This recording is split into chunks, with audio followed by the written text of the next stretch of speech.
Já o Fael, que tem partida importante amanhã e confronto direto para valer, né, Fael? Justamente essa classificação na Sul-Americana, Atlético e Cienciano se enfrentam amanhã, mas o Lauro Lopes já está hoje no palco para trazer informações para a gente.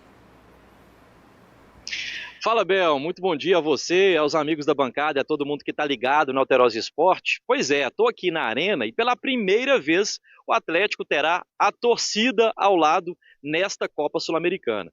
Nos outros dois jogos que o time fez como mandante pela competição internacional, o Galo não contou com o apoio do torcedor por conta de uma punição imposta pela Conmebol. Então, contra o Iquique e diante do Caracas, o Galo jogou sem torcida. A punição tem a ver com os sinalizadores que foram usados no ano passado pelo torcedor na Copa Libertadores da América. Então, com esses dois jogos de punição já cumpridos, o Galo volta a ter o torcedor contra o Cienciano. Os ingressos para essa partida, diante do Cienciano, começaram a ser vendidos e resgatados no último domingo. Tem ingressos, a exemplo do jogo contra o Corinthians de sábado, a partir de R$ 21. Isso aí, para quem é sócio torcedor. Cenário desse jogo. O Galo precisa da vitória para se classificar de forma direta e chegar às oitavas de final. Só a vitória interessa. Então, nesse caso, o clichê vale sim. Se empatar, como fica a situação do Galo? O Galo empatando garante vaga nos playoffs. Aí o Cienciano ficaria em primeiro lugar, o Atlético na segunda posição. Em caso de derrota, o Atlético também possivelmente estará nos playoffs. Por quê? Vou explicar. O Galo é o segundo colocado com 8 pontos e o Caracas é o terceiro colocado com 5 pontos. O Caracas vencendo, ele empata com o Atlético no número de pontos, caso o Atlético saia daqui da arena derrotado. Contudo, a diferença hoje, a diferença de saldo de gols hoje é de 8 gols. Então o Caracas teria que vencer, contar com a derrota do Atlético, ainda tirar essa diferença de 8 gols de saldo para se classificar no lugar do Galo para os playoffs. Mas aí, obviamente, todo mundo pensando nessa vitória contra o Cienciano para se classificar em primeiro e já eliminar mais jogos do calendário apertado do Galo. Bebel, daqui a pouquinho eu trago informações sobre o time atleticano.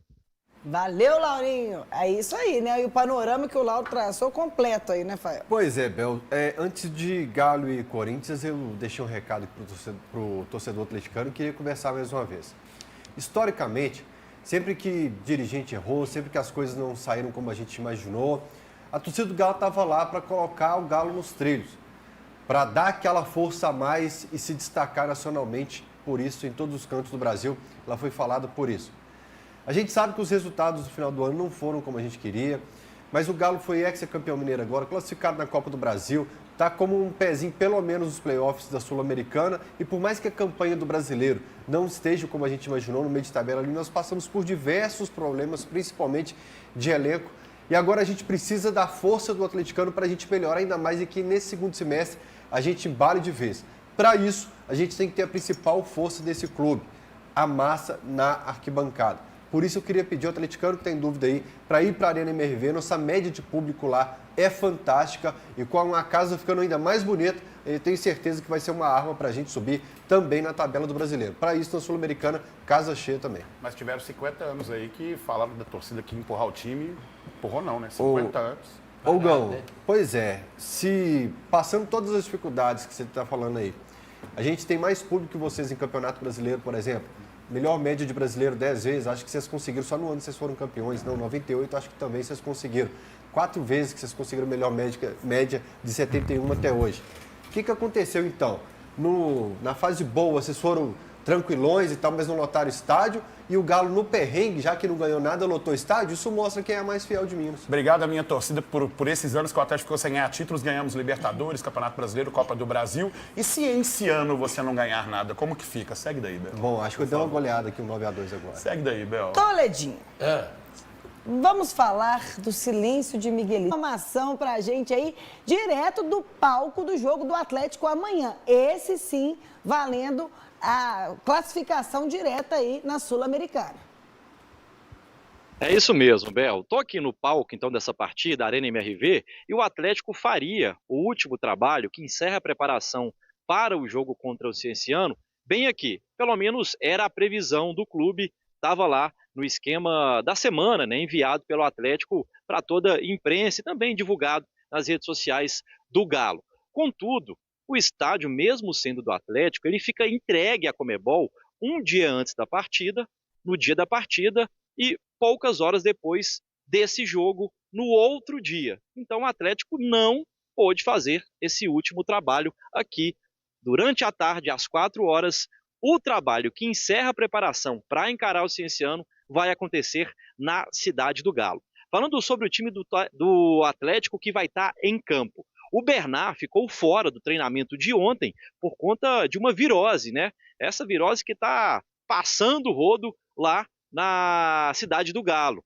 No sábado, por exemplo, Gabriel Menino ficou fora do jogo contra o Corinthians por conta desse quadro viral. O Hulk, o Natanael e também o Rubens pegaram essa mesma virose, ao que tudo indica, né?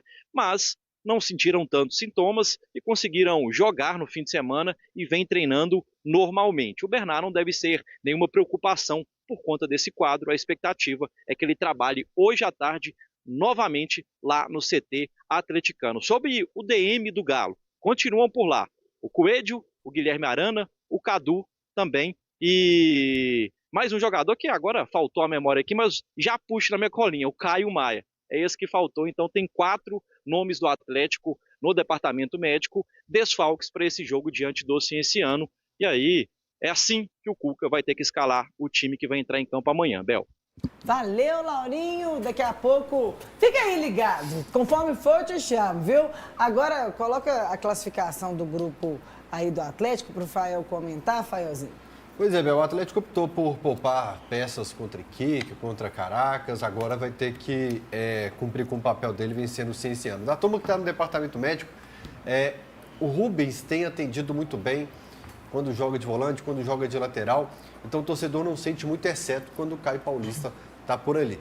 Mas o Coelho faz muita falta, porque quando você tem um adversário que se fecha um pouco mais, ou quando você tem dificuldade de colocar a bola no chão, o Coelho é o cara do drible, é o cara que vai tirar um marcador para vir nele quando ele sai do primeiro com um drible ou uma jogada diferente.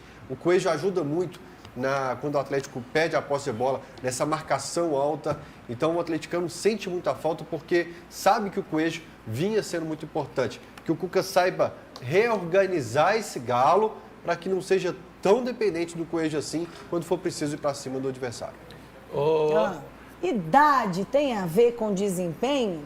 Pro Hulk, pelo menos, vamos ver. Porque se você faz gol, cara, tá voando, tá isso e aquilo, tá um menino. Se você não faz gol, a idade tá pesando. Se quiser, pede o meu GPS pro clube, eles vão passar o GPS. Aí vão entender se a idade tá pesando ou não, só isso. A resposta firme do atacante alvinegro veio depois de um questionamento, perto dos 39 anos de idade. Como fica a condição física do jogador? Tá voando, corre muito mais que muito jogador novo aí, bate de 10-0, cara. Comparado assim a jogadores novos da atualidade, ele tá acompanhando legal, né? Mas também já tá quase chegando, batendo a idade aí. Se ele não manter a mesma energia constante aí, ela fica pra trás. Ele é craque, ele joga como se fosse rapaz aí de 20 e poucos anos aí. Tá correndo mais que muito moleque? Com certeza.